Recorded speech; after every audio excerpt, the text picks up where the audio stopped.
Good day, I'm Samantha Allen and this is your JIS News for January 4. The roughly 2% of Jamaicans who are still without electricity could be getting the commodity this year. Prime Minister Portia Simpson Miller says about 97.5% of Jamaican households are connected to the national grid, and she wants the rural electrification program to have the rest of the country wired by year-end. I mandated the minister to ensure that persons across the country without electricity, he must work diligently to ensure by the end of 2013 we will have full coverage in the island of Jamaica, electricity to our people. Mrs. Simpson Miller was speaking on Monday as the Highlight View and Land Lease residents of St. Andrew got electricity for the first time. At the function, the Prime Minister also chided persons who steal electricity. We want legitimate customers. We don't want people to be stringing up on anything and then we hear that houses are being burnt to the dust.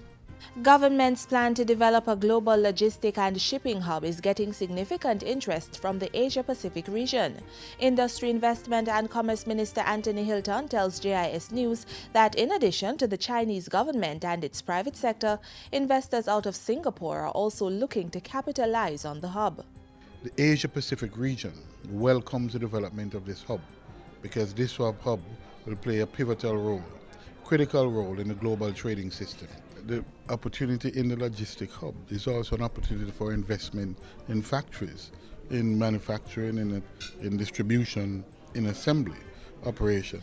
A proposal is being considered to allow for flashing signal lights at night at certain intersections in volatile areas. Head of the Police Traffic Division, Senior Superintendent Radcliffe Lewis, says a formal submission was made to the Transport Minister and he has responded favorably. If accepted, it would allow motorists to proceed through specified intersections between 1 and 5 a.m. without fear of being ticketed. Motorists coming to those locations that are vulnerable to criminal activities. All you have to do is to make sure you slow down, look left, look right into the intersection, make sure that the intersection is clear, then you proceed. Until flashing lights become a reality, however, SSP Lewis is advising motorists to proceed with caution. The National Works Agency, meanwhile, has confirmed that the proposal is being considered.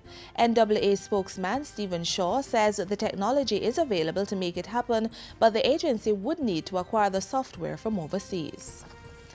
Pedestrians who refuse to obey the rules of the road may have to pay penalties in the future.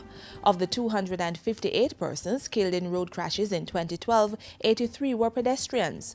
The Transport Ministry's Road Safety Unit is looking to cut that number in 2013, and Unit Director Kenute Hare says he believes penalties for wayward pedestrians should be part of that strategy. If you go into Half a Tree, you will see that the pedestrians have no regard, respect for the sign that said do not walk, right? Now, we are gonna have to critically deal with that because we have to prosecute these pedestrians who are intent on creating the mayhem within the traffic environment. The onus cannot be only on the drivers alone. At the same time, Mr. Hare says while pedestrians need to be more aware on the roads, drivers should also slow down. Motorists are hitting these pedestrians at between 50 to 150 kilometers per hour last year. And the body itself is not made to withstand a speed of 50 kilometers per hour. The Health Ministry has outsourced the dietary services at the Bellevue Hospital while work is underway to refurbish the facility's kitchen. The kitchen was closed on January 4 and is not expected to be reopened until at least another 4 weeks. The refurbishing work includes repairs to the roof, remeshing windows, retiling floors and walls, painting, repairing equipment, and upgrading the management of food waste. The ministry says it will be meeting with the affected staff and their union representatives to discuss the assignment of duties during this period. And finally, Prime Minister Portia Simpson Miller will be making an address to the nation this Sunday, January 6. Mrs. Simpson Miller will be highlighting the government's achievements for its first year in office. She'll also be speaking to the projections for 2013 and beyond. The Prime Minister's address will be aired on all television stations. And that's it for JIS News today. I'm Samantha Allen. Thanks for watching.